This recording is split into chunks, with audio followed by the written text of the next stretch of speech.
some manual labor, and you probably saw some mechanical engineering with that marvel of a Ferrari of a pressure distemmer. And now we're going to take that great grape juice that you have, that's very expensive grape juice, and turn it into wine. We're going to start the process. We do that by adding certain elements like yeast and a little Viagra, and a little, that's really vitamin B1, and a little nutrient for the yeast to have strong cells to withstand a week of fermentation.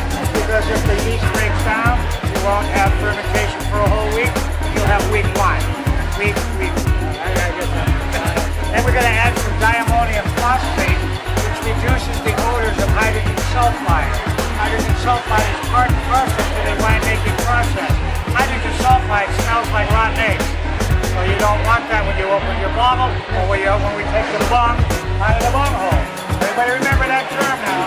Yes. This is a bung, that's a bung hole. Next week your wine is going into the barrel, and you're going to be putting a bung with a nipple on it. And that's what this is, to allow the CO2 to escape. And then after, in January, when the wine settles down and we rack your wine, another excuse for a party, we put the permanent bung in the bung hole. Every step of the way we have a party.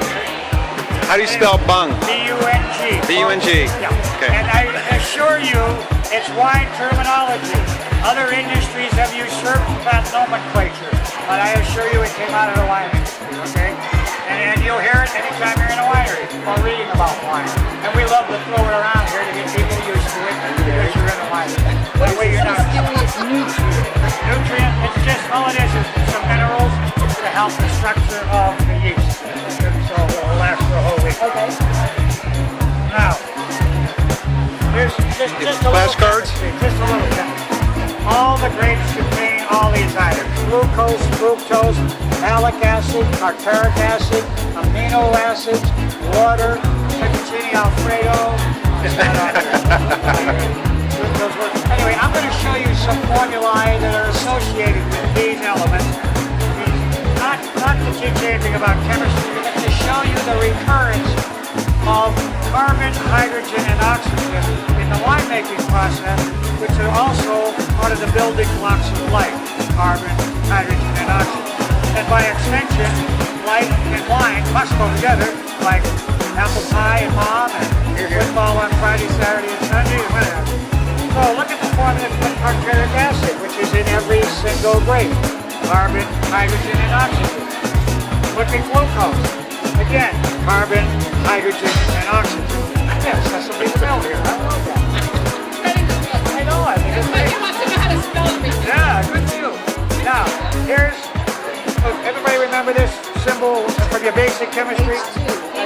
Hydrogen, very good. And Oxygen. water, hydrogen, right, hydrogen oxygen. How about Had an O on it. potassium? Great. We use, you might see a box around here with a big K on it.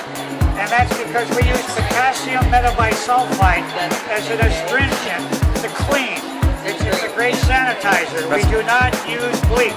That's missing a J. Also, we had Shane Victorino from the Dodgers in here today, and he said, "God damn it, I didn't strike out, but I struck out a lot." He had a lot of fun with us. And the Yankees lost, Detroit won, just in case you don't know. Oh, okay. Anyway, okay, that's potassium, so you know. Potassium? Here's another one. Do you remember this? Potassium chloride. Potassium chloride, which is a salt.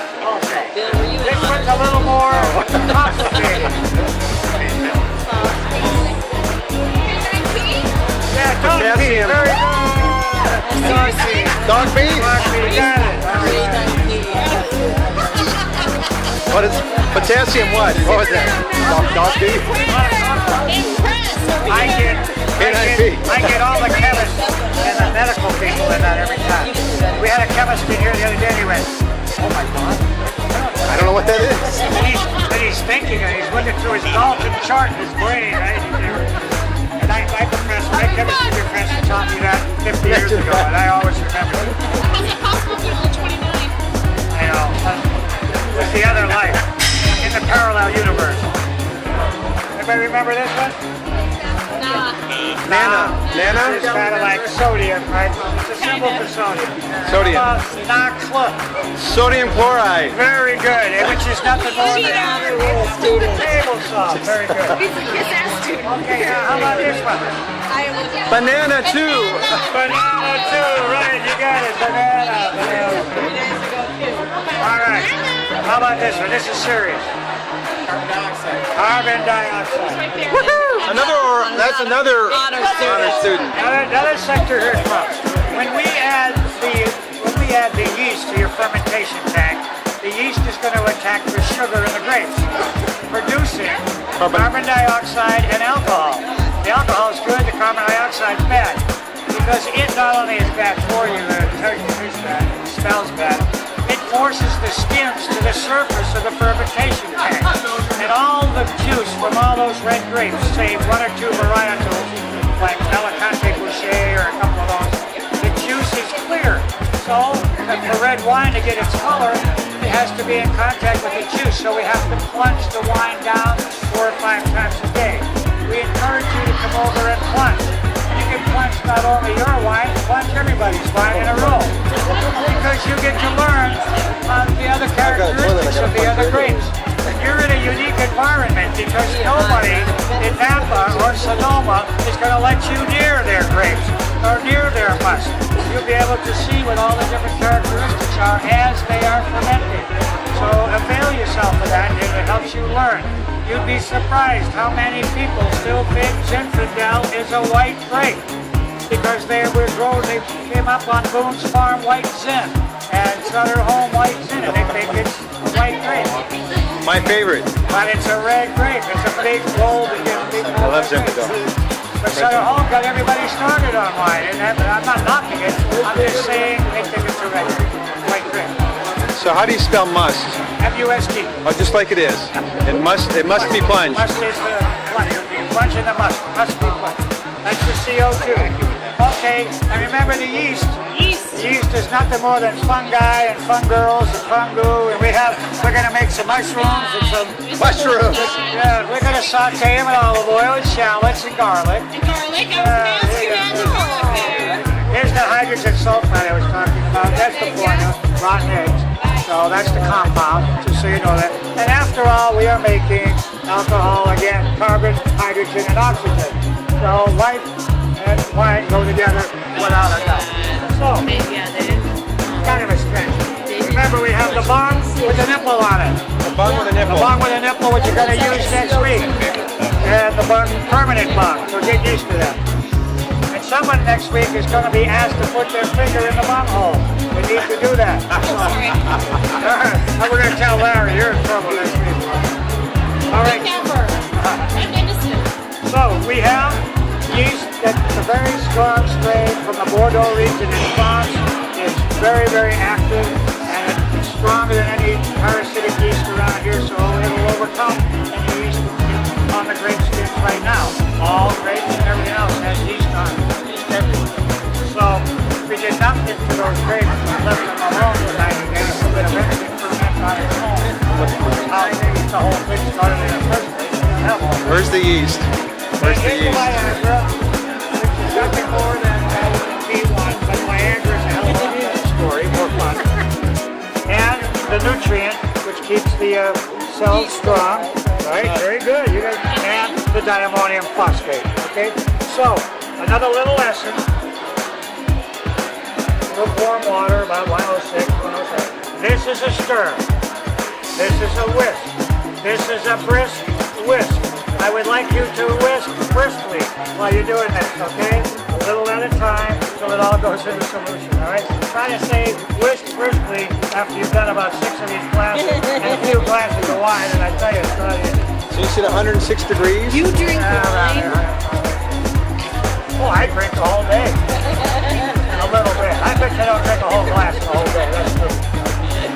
Well, now when we're doing bottling, I get stalked every once in a while. Drink your wine, you know.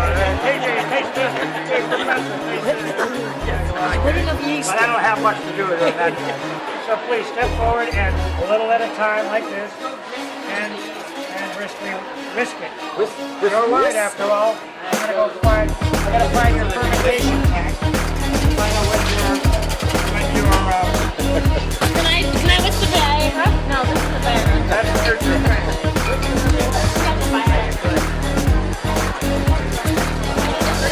Anybody else want to whisk? No, we're gonna watch you.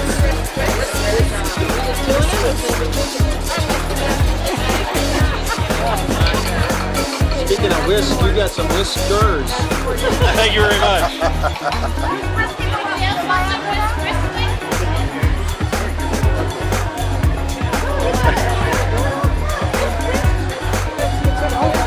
Are we in a serious conversation over here? And we're discussing what?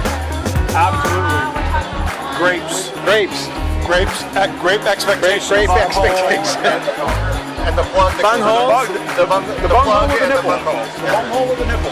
What do you think of the bungholes, Jeff? bunghole stories. A lot of bunghole stories here tonight.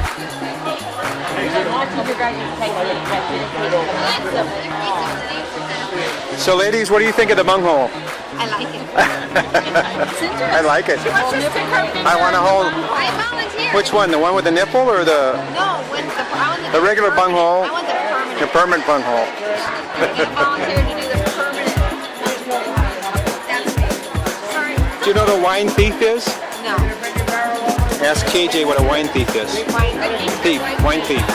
Yep. I'll ask him and see if he knows. You said it. Antifreeze, batteries, any mixture of KJ, what is a I wine never thief? claimed to be much a of wine a thief? You ready?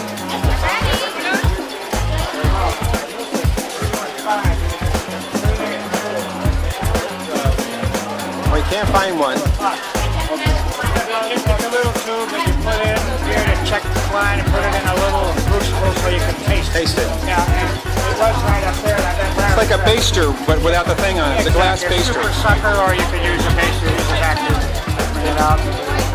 It's like a baster. Yeah, it's just a little baster. It's like a wine thief is a glass. It's a glass tube, and you stick it down inside the barrel, and then stick it down in the barrel, and put your thumb over.